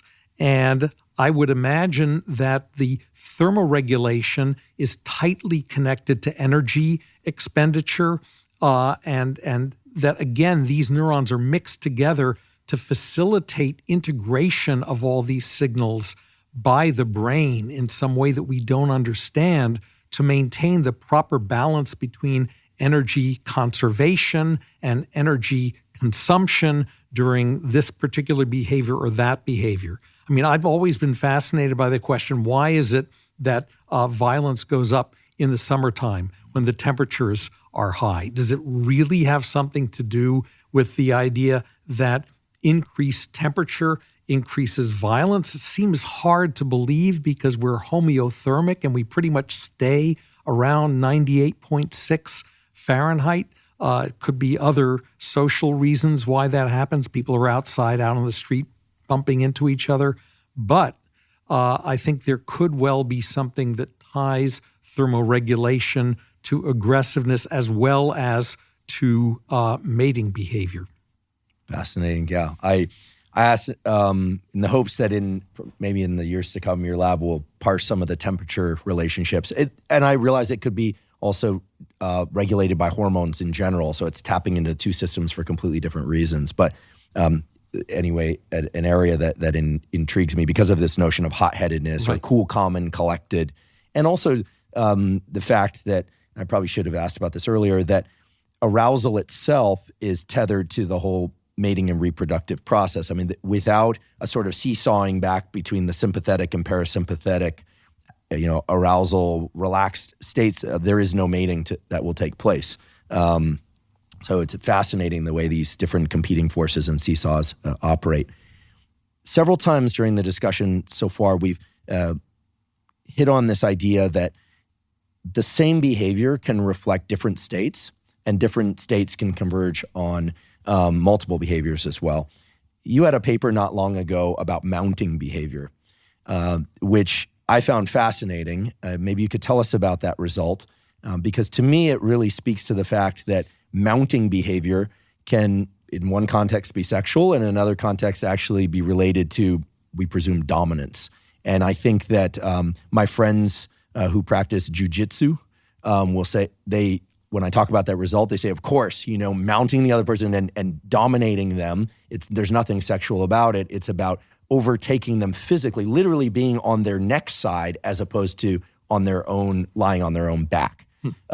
Just fascinating, very primitive, and yet I think speaks to this idea that mounting behavior might be one of the most fundamental ways in which animals and perhaps even humans express dominance and or sexual interactions. Yep. That's a fascinating question, and it was harder to figure out than you might have thought. So there's been this debate for a long time in the field. When you see two male mice mounting each other, is this homosexual behavior? Is this a case of mistaken sexual identification? Or is this dominance behavior? And if you train an AI algorithm to try to distinguish male-male mounting from male-female mounting, it does not do a very good job, because motorically, those behaviors look so similar. And so how did we wind up figuring out that most male-male mounting is dominance mounting? There are two important clues. One is the context. And so male-male mounting tends to be more prominent among mice when they haven't had a lot of fighting experience. And then as they become more experienced in fighting, they will show relatively less mounting towards the other male and more attack. And they'll transition quickly from mounting to attack. And so the mounting is always seen in this context of an overall aggressive interaction. And then the second thing, which, believe it or not, was suggested by a computational theoretical person in my lab, Ann Kennedy, who now has her own lab at Northwestern. She said, well, males are known to sing when they mount females, ultrasonic vocalizations. Why don't you see what kinds of songs they're singing when they're mounting males? Maybe it's a different kind of song. Well, what we found out is they don't sing at all when they're mounting a male. So you can easily distinguish whether mounting behavior by a male mouse is reproductive or agonistic, aggressive, according to whether it's accompanied by ultrasonic vocalizations or not. And it turns out that different brain regions are maximally active during these different types of mounting. So VMH, the aggression locus, is actually active during dominance mounting, and you can stimulate mounting dominance mounting if you weakly activate VMH, whereas MPOA is most strongly activated during sexual mounting, and that's always accompanied by the ultrasonic vocalization. So this shows how difficult and dangerous it can be to try to infer an animal's state or intent or emotion from the behavior that it's exhibiting, because the same behavior can mean very different things depending on the context or the interaction with the animal. And I would say even more so with when that animal is a human or is multiple humans. That's right. And there are many examples. Animals show chasing to obtain food, a prey animal that they're going to kill and eat, and they show chasing to obtain a mate that they're going to have sex with. And so the intent of the chasing is completely different, and we don't know in all these cases whether there are separate circuits or common circuits that are being activated. I'm obsessed with dogs and dog breeds and et cetera, et cetera. And one thing I can tell you is that female dogs will mount and thrust. We had a female pit bull mix, a very sweet dog, but in observing her, it convinced me that one can never assume that male dogs are more aggressive than female dogs. It turns out, in talking to people who are quite skilled at dog genetics and dog breeding, that there's a dominance hierarchy within a litter, and it crosses over male-female delineations. So you can get a female in the litter that's very dominant, a male that's very subordinate, and no one really knows what relates to. This is also why little dogs sometimes will get right up in the face of a big Doberman Pinscher and just start barking, which is an idiotic thing for it to do, but they can be dominant over a much larger dog. Very strange, to me anyway. Female mounting. Do you observe it in mice? Are there known circuits? And what evokes female mounting or female to male mounting if it occurs? Good. Yes, there are clear examples of females displaying male-type mounting behavior towards other females. We see this most commonly in the lab where we are housing females with their sisters, say 3 or 4 in a cage. We take one out and we have her mate with a male where the male's doing the mounting. Now we take that female and we put her back in the cage with her litter mates and she starts mounting them. Now, what the function of that is, if it has any function or what it means, what's driving it, we don't know. But we do know that if we stimulate the neurons that control mounting in males in the medial preoptic area, if we stimulate that same population in females, it evokes male-type mounting towards either a male or a female target. In fact, we have a movie where we have a female that has just been mounted by a male, so the male's on top and she's underneath, and we stimulate that region of MPOA in the female, and she crawls out from underneath the male who has just mounted her, circles around behind him, and climbs up on top of him and starts to try to mount him and thrust at him. That has a name online. It's called a switch. Is that right? Don't ask me how I know that. Okay. But it's a pretty, it's a term that you hear. You also hear the term topping from the bottom, which it sounds like that is a literal topping from the bottom. See. That's more of a psychological phrase from what I hear. I have friends that are educating me in this language, mostly because I find this kind of neurobiological discussion fascinating. And at some point, right, I attempt in my mind to superimpose observations from the online communities that I'm told about and asked about to this. But I should point out it's always dangerous and in fact inappropriate to make a one-to-one link. Humans they maintain all the same neural circuitry and pathways that we're talking about today in mice, but that forebrain does allow for context, et cetera. Yep. So what the function is of female mounting, I don't know. It could be a type of dominance display. It's hard to measure that because people haven't worked on female dominance hierarchies to the same extent that they've worked on male dominance hierarchies, but it indicates that the circuits for male-type mounting are there in females, as early work from Catherine Dulac suggested some years ago. Fascinating. I love that paper because, as you pointed out, for chase, for mounting behavior, we see it and we think one thing specifically. After hearing this result, actually, I'm not a big fan of fight sports. I watch them occasionally because friends are into them, but I've seen boxing matches, MMA matches where at the end of a round, if someone felt that they dominated, they will do the unsportsmanlike thing thrusting on the back of the other person before they get off, almost like I dominated you, and so mimicking sexual-like behavior, but there's no reason to think that it's sexual. But they're sending a message of dominance, is what it implies. I'd love to talk about something slightly off from this circuitry, but I think that's related to the circuitry, at least in some way, which is this structure that I've always been fascinated by, and I can't figure out what the hell it's for, because it seems to be involved in everything, which is the PAG, the periaqueductal gray, which is a little bit further back in the brain for people that don't know. It's been studied in the context of pain. It's been studied in the context of the so-called lordosis response, the receptivity or arching of the back of the female to receive intromission and mating from the male. How should we think about PAG? Clearly, it can't be involved in everything. I'm guessing it's at least as complex as some of these other regions that we've been talking about, different types of neurons controlling different things. But how does PAG play into this? In particular, I want to know, is there some mechanism of pain modulation and control during fighting and or mating? And the reason I ask is that while I'm not a combat sports person, years ago I did a little bit of martial arts, and it always was impressive to me how little it hurt to get punched during a fight and how much it hurt afterwards, right? So there clearly is some endogenous pain control that then wears off, and then you feel beat up. Yep. Or at least in my case, I felt beat up. What's PAG doing vis-a-vis pain and what's pain doing vis-a-vis these other behaviors? Good.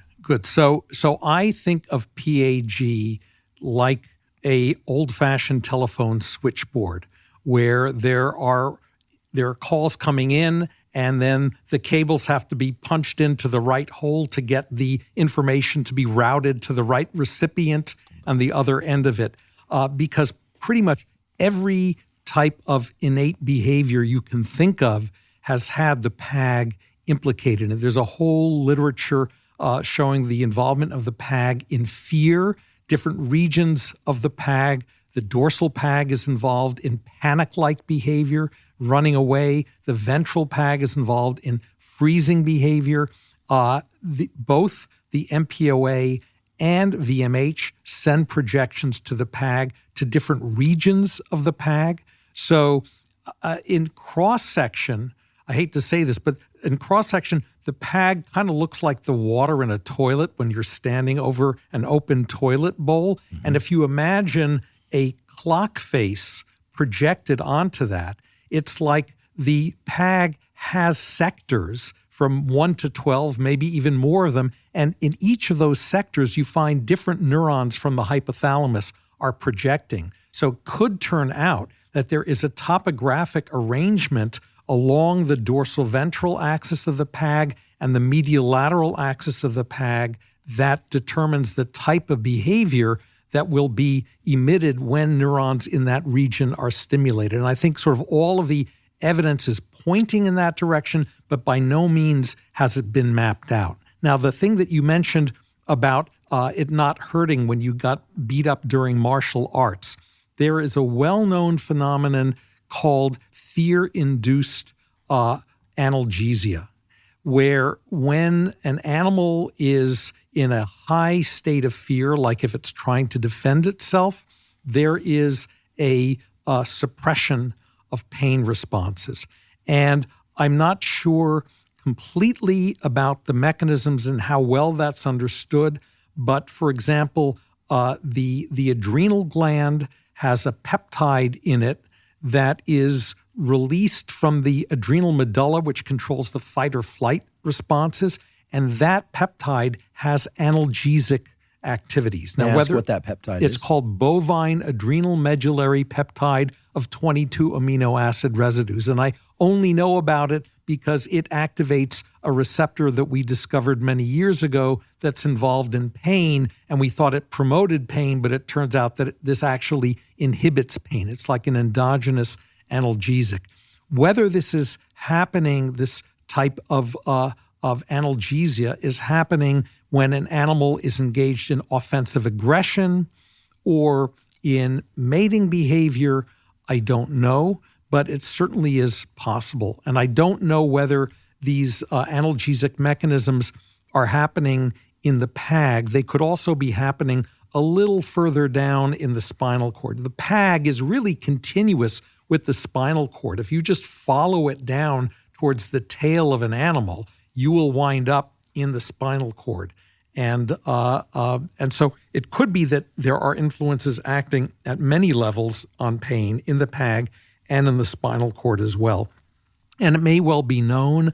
I just don't know it. I want to distinguish clearly between things that are not known, that I know are unknown, which is in a fairly small area where I have expertise, from things that may be known, but I'm ignorant of them because I just don't have a broad enough knowledge base to know that. Sure. We appreciate those delineations. Thank you. PAG is, I think this description of it is an old-fashioned telephone switchboard, and now every time I look into the toilet, I'll think about the periaqueductal gray, right. And every time I see an image of periaqueductal gray, I'll think about a toilet. That is an excellent description, because I drew a circle with a little thing at the bottom, and well, I'll put a post or link to a picture of PAG, and you'll understand why David and I are chuckling here, because indeed it looks like a toilet when staring into a toilet. Tell us about tachykinin. I've talked about this a couple times on different podcast episodes because of its relationship to social isolation. And in part because the podcast was launched during a time when there was more social isolation.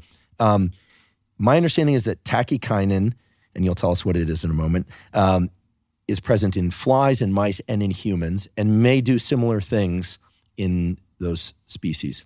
That's right. So tachykinin refers to a family of related neuropeptides. So these are brain chemicals. They're different from dopamine and serotonin in that they're not small organic molecules. They're actually short pieces of protein that are directly encoded by genes that are active in specific neurons and not in others. And when those neurons are active, those neuropeptides are released together with classical transmitters like glutamate, whatever. Tachykinins have been famously implicated in pain, particularly tachykinin 1, which is called substance P, one of the original pain modulating. This is something that promotes inflammatory pain. But there are other tachykinin genes. In mice, there are 2. In humans, I think there are 3. And in Drosophila, there's 1. And the way we got into tachykinins is from studying aggression in flies.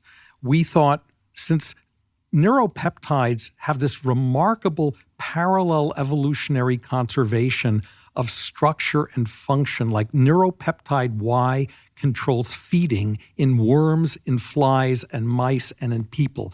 Oxytocin-like peptides control reproduction in worms and mice and in people. We thought we might find peptides that control aggression in flies and in people. And so we did a unbiased screen of peptides and found indeed that one of the tachykinins, Drosophila tachykinin, those neurons, when you activate them, strongly promote aggression, and it depends on the release of tachykinin.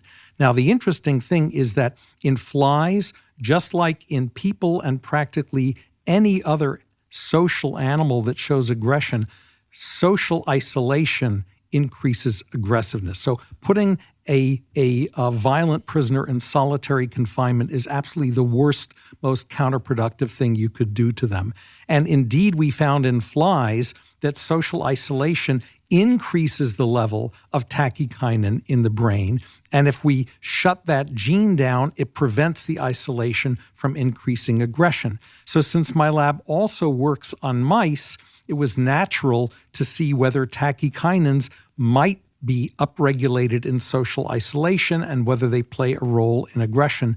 And this is work done by a former postdoc, Moriel Zelikovsky, now at University of Salt Lake City in Utah. And she found remarkably that when mice are socially isolated for 2 weeks, there is this massive upregulation of tachykinin 2 in their brain. In fact, if you tag the peptide with a green fluorescent protein from a jellyfish genetically, the brain looks green when the mice are socially isolated because there's so much of this stuff released.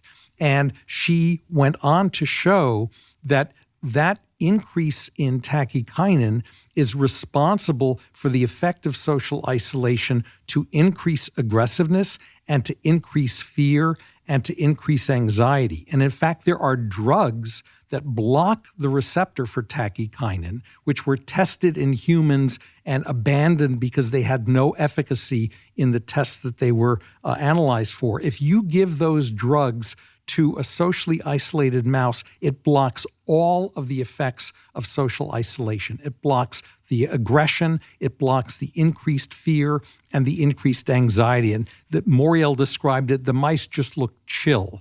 It's not a sedative, which is really important. It's not that the mice are going to sleep. Most remarkably is once you socially isolate a mouse and it becomes aggressive, you can never put it back in its cage with its brothers from its litter because it will kill them all overnight. But if you give it this drug, which is called osanatant, that blocks tachykinin 2, that mouse can be returned to the cage with its brothers and will not attack them and seems to be happy about that for the rest of the time. So this is an incredibly powerful effect of this drug, and I've been really interested in trying to get pharmaceutical companies to test this drug, which has a really good safety profile in humans, in testing it in people who are subjected to social isolation stress or bereavement stress.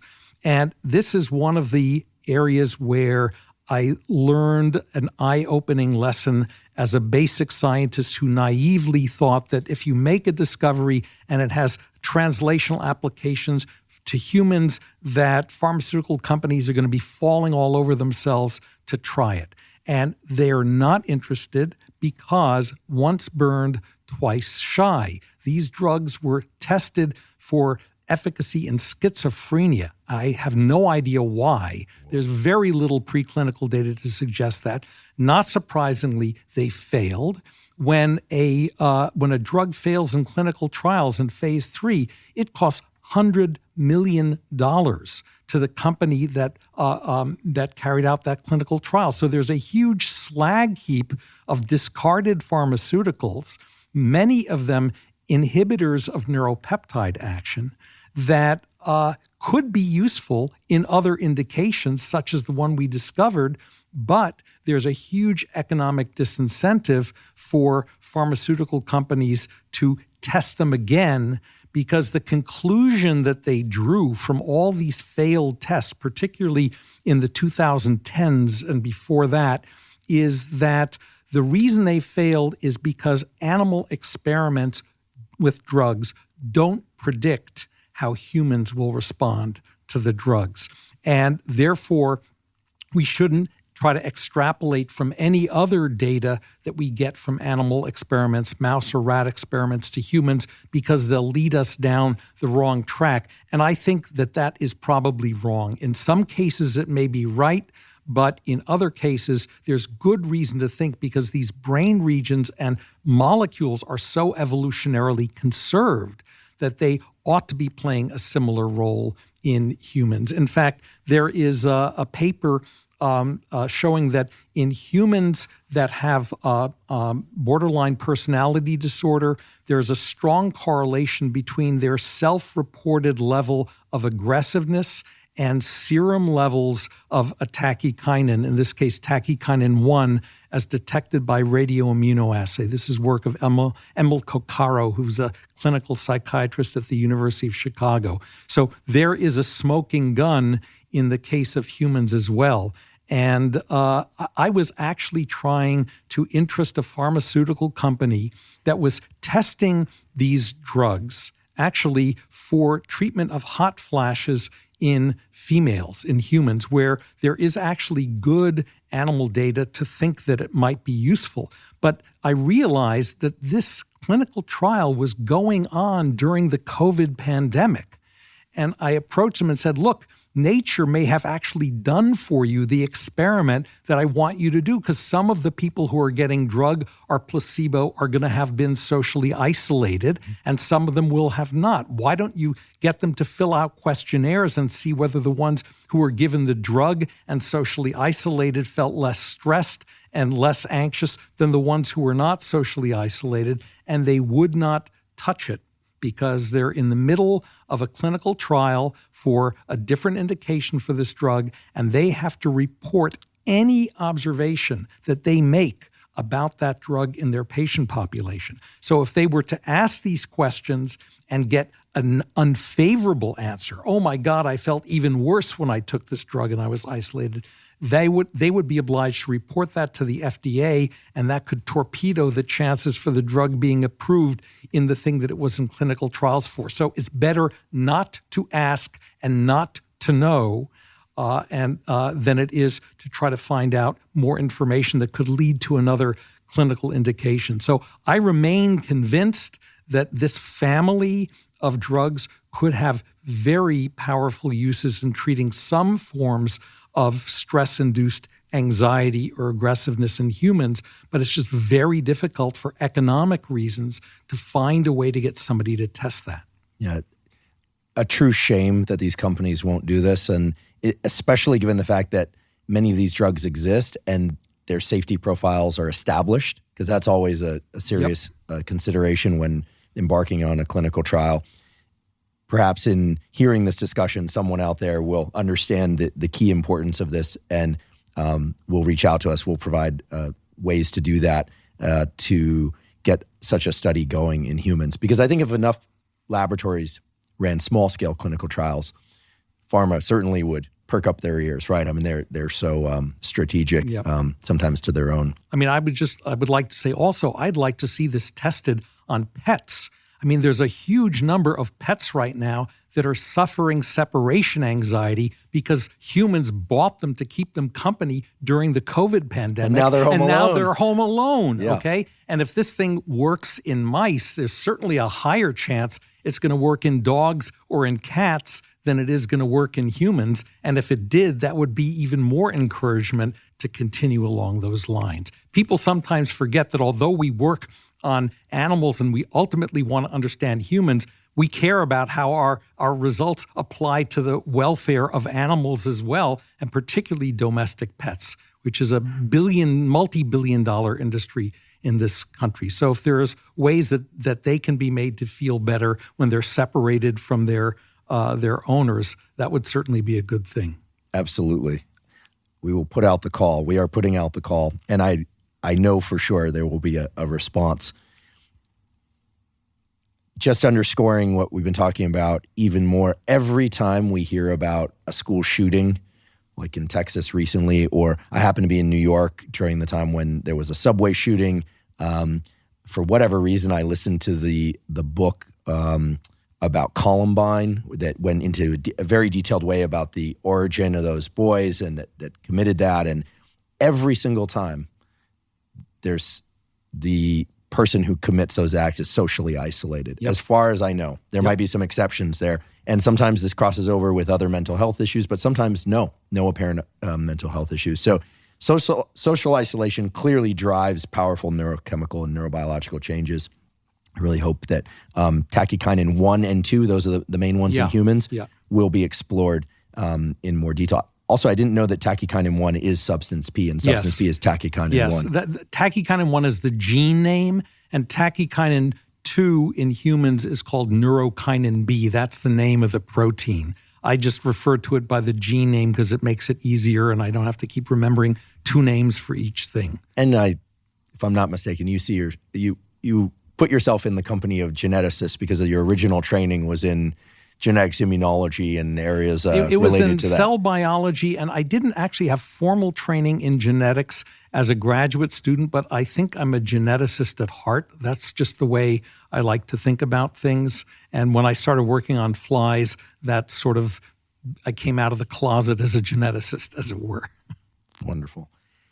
As long as we're talking about humans, I'd love to get your thoughts about human studies of emotion. I know you wrote this book with Ralph Adolphs. You have this new book, which we'll provide a link to, which I've read front to back twice. It's phenomenal. I've mentioned it before on Thank the you. podcast. It's really, there are books that are worth reading, and then there are books that are important. And I think this book is truly important for the general population to read and understand. And neuroscientists should read and understand the contents, because we, as a culture, are way off in terms of how we think about emotions and states and behaviors. So we'll put a link to that. It's really worth the time and energy to read it. And it's written beautifully, I should say. Very accessible even for non-scientists. There's a heat map diagram in that book that I think about. This is a heat map diagram of subjective reports that people gave of where they experience an emotion or a feeling, a somatic feeling in their body or in their head, or both, when they are angry, sad, calm, lonely, et cetera, et cetera. And I wouldn't want people to think that those heat maps were generated by any physiological measurement, because they were not. And yet, I don't think we can have a discussion about emotions and states and the sorts of behaviors that we're talking about today without thinking about the body also. Yep. And I'm not coming to this as a Northern California mind body. I've been to Esalen once. I didn't go in the baths. I went there, I gave a talk, and I left. It is very beautiful.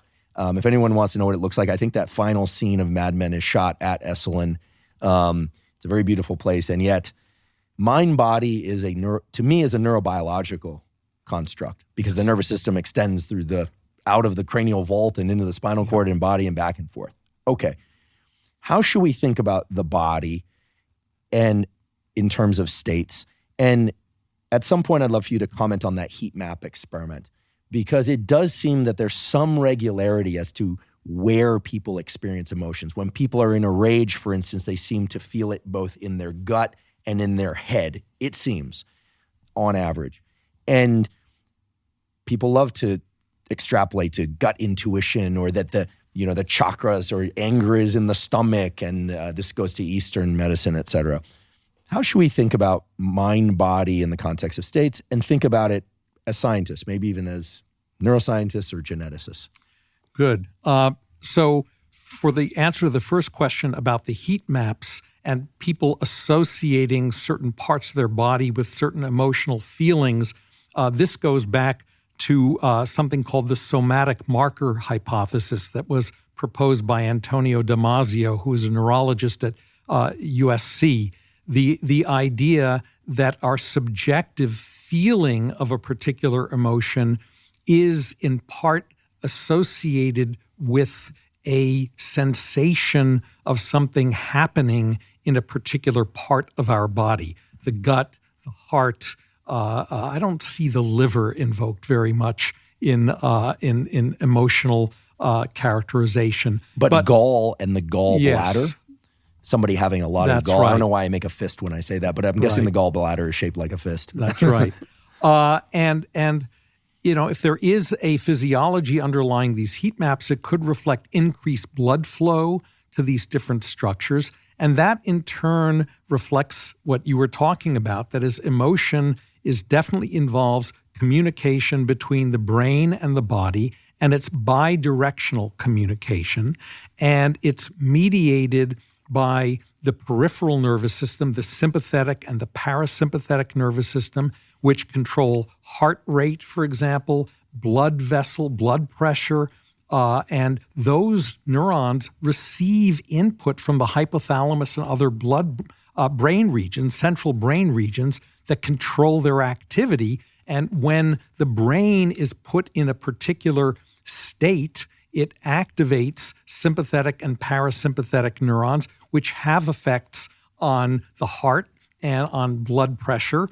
And these in turn feed back onto the brain through the sensory system. And a large part of this bidirectional communication is also mediated through the vagus nerve, which many of your listeners and viewers may have heard about, because it's become a topic of intense activity now. People have known for a long time. So the vagus nerve is a bundle of nerve fibers that comes out basically of your skull, out of the central nervous system, and then sends fibers in to your heart, your gut, all sorts of visceral organs. So when you have and that information is both, you used the words earlier in our discussion, afferent and efferent. So the vagal fibers sense things that are happening in the body. So when the reason you feel your stomach tied up in knots if you're tense is that those vagal fibers are sensing the contraction of the gut muscles. And they're also afferents, which means that information coming out of the brain can influence those peripheral organs as well. And there's work from a number of labs just in the last 6 months or so where people are starting to decode the components of the different fibers in the vagus nerve. And it's amazing how much specificity is. There are specific vagal nerves that go to the lung, that control breathing responses, that go to the gut, that go to other organs. It's almost like a set of color-coded lines, labeled lines for those things. And now how those vagal afferents play a role in the playing out of emotion states is a fascinating question that people are just beginning to scrape the surface of. But I think what's exciting now is that people are going to be developing tools that will allow us to turn on or turn off specific subsets of fibers within the vagus nerve and ask how that affects particular emotional behaviors. So you're absolutely right. This brain-body connection is critical, not just for the gut, but for the heart, for the lungs, for all kinds of other parts of your body. And Darwin recognized that as well. And I think it's a central feature of emotion state, and I think what underlies our subjective feelings of an emotion. Incredible. David, I have to say, as a true fan of the work that your lab has been doing over so many decades, and first of all, I was delighted when you stopped working on stem cells, not because you weren't doing incredible work there, but because I saw a talk where you showed a movie of an octopus spitting out, or not spitting, but squirting out a bunch of ink and escaping, and you said you were going to work on things of the sort that we're talking about today: fear, aggression, mating behaviors, social behaviors. It's been incredible to see the work that your lab has done, and I know I speak on behalf of a tremendous number of people when I say thank you for taking time out of your important schedule to share with us what you've learned. My last question is a simple one, which is, will you come back and talk to us again in the future about the additional work that's sure to come? I would be happy to do that, and I really have appreciated your questions. They've all been right on the money. You've hit all of the critical, important issues in this field, and you've uncovered what is known, the little bit is known, and how much is not known. And I think it's important to emphasize the unknown things, because that's what the next generation of neuroscientists has to solve. And so I hope this will help to attract young people into this field, because it's so important, particularly for our understanding of mental illness and mental health and psychiatry. We've got to figure out how emotion systems are controlled in a causal way if we ever want to improve on the psychiatric treatments that we have now. And that's going to require the next generation of people coming into the field. Absolutely. I second that. Well, thank you. It's been a delight. Thank you. Great. Really appreciate it. Thank you for joining me today for my discussion with Dr. David Anderson. Please also be sure to check out his new book, The Nature of the Beast: How Emotions Guide Us. It's a truly masterful exploration of the biology and psychology behind what we call emotions and states of mind and body. If you're learning from and or enjoying this podcast, please subscribe to our YouTube channel. That's a simple, zero-cost way to support us. Please also subscribe to the podcast on Spotify and Apple. And on both Spotify and Apple, you have the opportunity to leave us up to a 5-star review. If you have questions or comments or suggestions about topics you'd like us to cover or guests you'd like us to interview on the Huberman Lab podcast, please put those in the comment section on YouTube. We do read all those comments and we do take them to heart. Please also check out the sponsors mentioned at the beginning of today's podcast. And check out Momentous Supplements, our new partners in the supplement space, and check out Athletic Greens. That's the best way to support this podcast. If you're not already following us on social media, please do so. We are Huberman Lab on Twitter, and we are also Huberman Lab on Instagram. And both places, I cover science and science-related tools, some of which overlap with the content of the Huberman Lab podcast, but much of which is unique from the content covered on the Huberman Lab podcast. Again, that's Huberman Lab on Instagram and Huberman Lab on Twitter. Please also check out our Neural Network monthly newsletter. This is a newsletter that has summaries of podcast episodes. It also includes a lot of actionable protocols. It's very easy to sign up for the newsletter. You go to hubermanlab.com, click on the menu, go to newsletter. You supply your email, but we do not share your email with anybody. We have a very clear and rigorous privacy policy, which is we do not share your email with anybody. And the newsletter comes out once a month, and it is completely zero cost. Again, just go to hubermanlab.com and go to the Neural Network newsletter. I'd also like to point out that the Huberman Lab podcast has a clips channel. So these are brief clips, anywhere from 3 to 10 minutes, that encompass single concepts and actionable protocols related to sleep, to focus, interviews with various guests. We talk about things like caffeine, when to drink caffeine relative to sleep, alcohol, when and how and if anyone should ingest it relative to sleep, dopamine, serotonin, mental health, physical health, and on, all the things that relate to the topics most of interest to you. You can find that easily by going to YouTube, look for Huberman Lab clips in the search area, and it will take you there. Subscribe, and we are constantly updating those with new clips. This is especially useful, I believe, for people that have missed some of the earlier episodes, or you're still working through the back catalog of Huberman Lab podcasts, which admittedly can be rather long. And last, but certainly not least, thank you for your interest in science.